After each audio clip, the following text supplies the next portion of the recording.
अस्सलाम वालेकुम दोस्तों।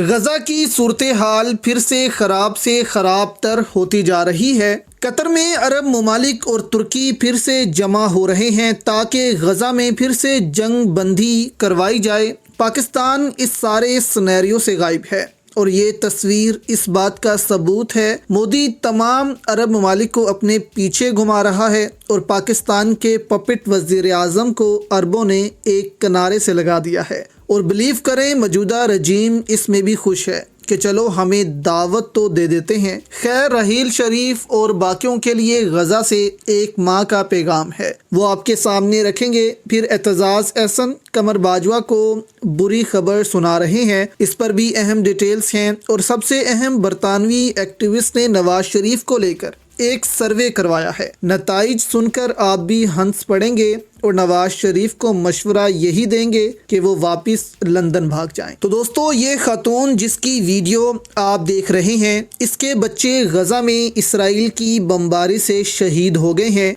तुर्की उर्दू ने इस खबर को रिपोर्ट किया है और रोते हुए इस खातून ने क्या कहा वो भी तुर्किया उर्दू ने रिपोर्ट किया। खातून ने कहा, ए अरब और मुस्लिम दुनिया के हुक्मरानों, याद रखना तुमको हिसाब देना होगा। गज़ा में जो कुछ तुम्हारी आंखों के सामने हो रहा है, अल्लाह तुम्हारा एहतसाब ज़रूर करेगा। एक माँ की दुहाई जिसके बच्चे उसकी आंखों के सामने इसराइल की बमबारी से शहीद हुए हैं। दोस्तों, अब देखें, ताकत इस वक्त अरब हुक्मरानों के पास है। 46 ममालिक की कमान है रहील शरीफ के पास। इनका कोई बयान नहीं आया। इस पर 2 माह हो चुके हैं इसराइल की जहरियत को। और ईरान जो इस कदर शदीद धमकियां दे रहा है इसराइल को कि इस जंग में हम कूद पड़ेंगे, ये जंग फैल जाएगी, वो भी बस बयानात से ही काम ले रहा है और कोई एक्शन लेने को तैयार नहीं है। और लगता ऐसा ही है कि कोई भी मुस्लिम मुल्क इस जंग में कूदने तक को तैयार नहीं है। पाकिस्तान की तो वैसे ही बात ना करें। इस हुकूमत ने तो आलम इस्लाम में ही पाकिस्तान की नाक कटवा दी है, जिस किस्म की खारजा पॉलिसी को ये लेकर चल रहे हैं। तो डरे यहाँ पर मुस्लिम ममालिक के हुक्मरान भी और जर्नैल भी, जो इतनी ताकत होने के बावजूद एक छोटे से मुल्क के खिलाफ कोई एक्शन तक नहीं ले सकते हैं। दूसरी जानिब बात करें तो एक सर्वे का अहवाल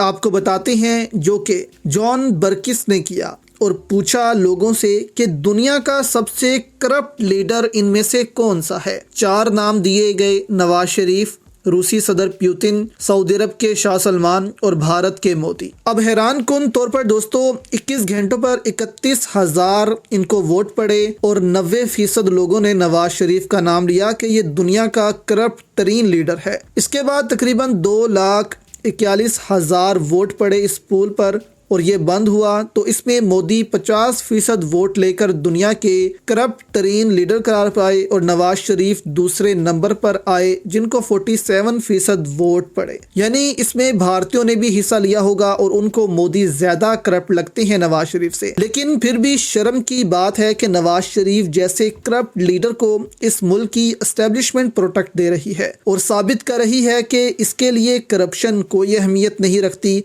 बस इस मुल्क में एक पॉपुलर लीडर को हम परवान नहीं चढ़ने देंगे। दूसरी जानिब दोस्तों, इमरान खान के ऐलान के बाद कि वो अपने सामने गवाह के तौर पर कमर बाजवा और डोनाल्ड लू को बुलाएंगे, इस बयान के बाद हलकों में बेचैनी सी पैदा हो गई है और फौरी तौर पर पैमरा से कहा गया है कि इमरान खान के बयानात को ना चलाया जाए। टीवी पर और एंकर से इन बयानात पर प्रोग्राम ना करने का भी कहा गया है कि एंकर्स खबरदार रहें, इमरान खान के बयानात पर प्रोग्राम्स ना करें। अब एतजाज़ एहसन ने बयान जारी करके और ज्यादा डरा दिया है कमर बाजवा को। एतजाज़ एहसन ने कहा कि नजर तो आ रहा है कि ये साइफर केस में इमरान खान को सजा देने पर तुले हुए हैं। साइफर केस सबसे कमजोर और सिफर केस है। खत का असल मुखातिब आर्मी चीफ थे यानी कि कमर बाजवा। अब एतजाज़ एहसन ने साफ कहा है कि ये तो सिफर केस है, इनको समझ ही नहीं आ रही इस खत में इमरान खान ने गद्दारी नहीं की बल्कि कमर बाजवा ने गद्दारी की है और कमर बाजवा ने इस साइफर पर अमल किया और गद्दारी की मुल्क के साथ। अब जब असल में इस साइफर पर इंक्वायरी बैठेगी तो कमर बाजवा फंसेंगे और गद्दार साबित होंगे और साथ डोनाल्ड लू भी फंसेंगे। साथ एतजाज़ एहसन ने मजीद कहा कि नवाज शरीफ ने बहुत बड़ी गलती कर दी है कि वो पाकिस्तान वापिस आ गए। उन्होंने कहा कि अब दोबारा जब नवाज शरीफ को भागना पड़ेगा گا تو ان کو لگ پتہ جائے گا کہ ان کے ساتھ ہوا کیا ہے۔ اور یہ بھی دوستو آپ یاد رکھیے گا کہ نواز شریف پھر بھاگے گا اور ڈیل کرنے کی کوشش کرے گا، لیکن اس دفعہ اس کو ڈیل نہیں ملے گی،